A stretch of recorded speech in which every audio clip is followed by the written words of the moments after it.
In this video, we will show you how to insert a bookmark in Word.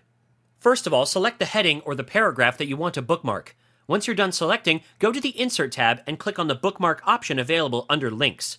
As a result, the bookmark window will appear on your screen. Give the bookmark a name in this pop-up window and then click on the Add button. Once you're done, click on the Microsoft Office icon in the extreme top left corner of your screen.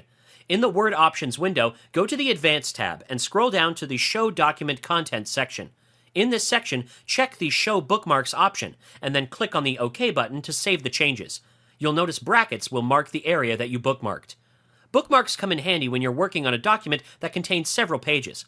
You can add several bookmarks so that you can identify these bookmarks easily for future reference. Once you have added several bookmarks, click on the Bookmark option again, and the window will show you all the bookmarks that you have.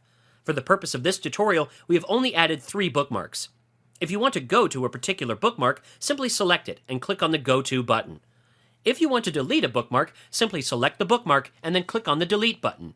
In this manner, you can insert a bookmark in Word.